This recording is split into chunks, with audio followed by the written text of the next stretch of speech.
পটুয়াখালী জেলার কলাপাড়া উপজেলার মহিপুর ইউনিয়নের কমরপুর গ্রামটি একটি প্রত্যন্ত গ্রাম। এটি বঙ্গোপসাগর থেকে বয়ে যাওয়া আমাদের খাপড়াভাঙা নদীর মোহনায় অবস্থিত। নদী ভাঙন কিংবা যে কোনো ধরনের ঝড়, জলোচ্ছ্বাস, বন্যা এগুলো খুব সহজেই এই গ্রামের উপরে আশ্রয় পড়ে। সবকিছু বিবেচনায় যখন গুড নেইবারসের ডিআরআর প্রজেক্ট থেকে আমাদেরকে বলা হলো যে একটি সাইক্লোন শেল্টার তারা স্থাপন করতে চায়, আমাদের কাছে সর্বপ্রথম মহিপুর ইউনিয়নের এই কমরপুর গ্রামটির কথাই মনে পড়েছে। এখানে আসলে ওইভাবে বহুতল ভবন বিশিষ্ট কোনো স্ট্রাকচারই নেই। হাই স্কুল কিংবা প্রাথমিক বিদ্যালয় কিংবা কোনো ব্যক্তি বাড়ি ঘর এগুলো না থাকার কারণে আমরা এই এলাকার যারা মানুষজন তাদের নিয়ে খুব দুশ্চিন্তাগ্রস্ত থাকি। তো ইতিমধ্যে আমরা গুড নেইবারসের ডিআরআর প্রজেক্ট থেকে যে সাইক্লোন শেল্টারটির কথা শুনলাম, প্রস্তাব পেলাম, এই কম্পোনেন্টস গুলো দেখে আমরা তাদেরকে অনুমোদন দেই এবং তারা কাজটি শুরু করে। অনুমোদন দেওয়ার প্রাককালে আমাদের চিন্তা এরকম ছিল, যেহেতু গ্রামটি অত্যন্ত প্রত্যন্ত এলাকায়, এখানের নারী শিশু যারা রয়েছেন তারা আসলে খুব একটা ফ্যাসিলিটিসের সাথে সংযুক্ত হতে পারেন না। যে কোনো ঝড়, ঝঞ্ঝা, জলোচ্ছ্বাস, বন্যা ইত্যাদি হলে আমাদের নারী শিশুরা এখানে খুবই ভালনারেবল হয়ে পড়েন। মূল সড়ক কিংবা মূল শহরের সাথে খুব একটা যোগাযোগ স্থাপন করতে পারেন না। এই কারণে কমরপুর গ্রামটির সিলেকশন সর্বোত্তম হয়েছে বলে আমি মনে করি। যখন আমাদের এই সাইক্লোন শেল্টারটি নির্মাণ সম্পন্ন হলো, এরপরে আমরা যখন স্থাপনাটি ঘুরে দেখলাম, আমরা আসলে বেশ চমকপ্রদ হলাম। বলা যায় সর্বাধুনিক প্রকৌশল জ্ঞান সমৃদ্ধ এই ভবনটি নির্মাণ করা হয়েছে। আমরা ভবনটি যখন ঘুরে দেখছিলাম শুধু অবাক হচ্ছিলাম এবং ভালো লেগেছে যে আমাদের বেসরকারি উন্নয়ন সংস্থা তারা সরকারকে সহযোগিতা করার জন্য এমন সুন্দর কিছু পরিকল্পনা বাস্তবায়ন করেছে। আমরা দেখেছি সেখানে নারী এবং পুরুষদের আশ্রয় নেওয়ার জন্য আলাদা স্থান রয়েছে।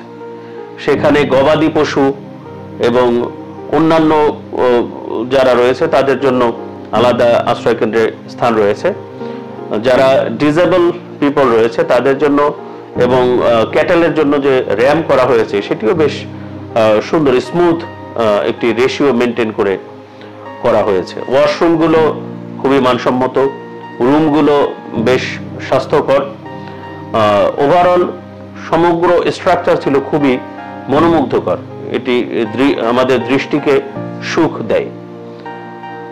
সর্বোপরি আমি মনে করি গুড নেইবারসের ডিআরআর প্রজেক্টের এই সাইক্লোন শেল্টারটি মহিপুর ইউনিয়নের কমরপুর গ্রামের সুবিধা বঞ্চিত বিচ্ছিন্ন একটি গ্রামের নারী পুরুষ থেকে শুরু করে শিশু সবারই যেভাবে উপকারে আসবে, তেমনি ভাবে আমাদের যে কোনো ঝড় বন্যা মোকাবেলায় এটি খুবই গুরুত্বপূর্ণ ভূমিকা রাখবে বলে আমি মনে করি।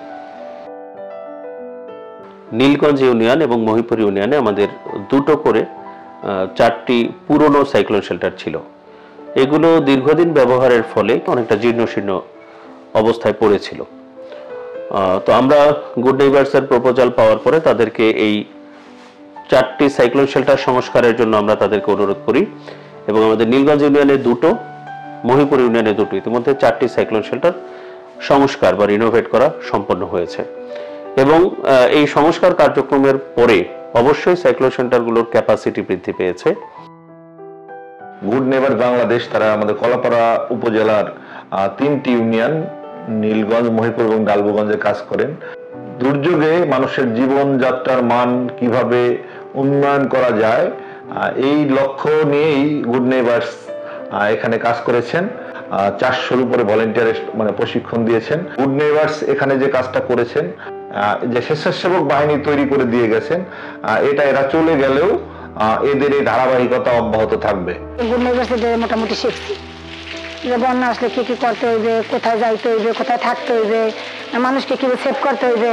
আমরা বেনিফিশিয়ারিদের সাথে কথা বলে জানতে পেরেছি তারা মনে করছে যে তাদের ক্যাপাসিটি বৃদ্ধি পেয়েছে। তারা এখন সাইক্লোন শেল্টারের গুরুত্ব সম্বন্ধে আরো সচেতন হয়েছে।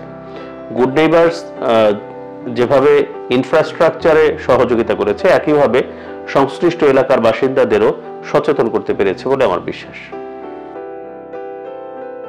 92% মানুষ বলেছেন যে হ্যাঁ, আমরা যখন দুর্যোগ আসবে আমরা সচেতন হয়েছি, আমরা দেখেছি গবেষণায়, এবং তারা সরে যাবেন বলে আমাদেরকে জানিয়েছেন। এখন দুর্যোগের সময় বা সাইক্লোনের সময় আপনারা এই সাইক্লোন শেল্টারে আসবেন তো?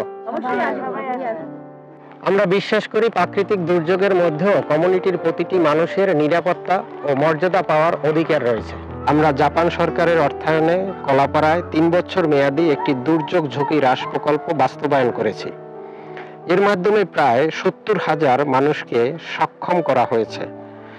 মানুষ ও গবাদি পশুর জন্য নিরাপদ আশ্রয় কেন্দ্র নির্মাণ করা হয়েছে এবং 22টি বিদ্যালয়ে সোলার প্যানেল স্থাপন করা হয়েছে, যাতে শিশুরা দুর্যোগকালেও লেখাপড়া চালিয়ে যেতে পারে। আমাদের লক্ষ্য সুরক্ষিত, সচেতন ও দুর্যোগ সহনশীল একটি কমিউনিটি গড়ে তোলা। এ লক্ষ্যে সহায়তার জন্য গুড নেইবার জাপান ও জাপান সরকারকে আন্তরিক কৃতজ্ঞতা জানাই। একই সাথে প্রকল্প সংশ্লিষ্ট সকলকে জানাই ধন্যবাদ।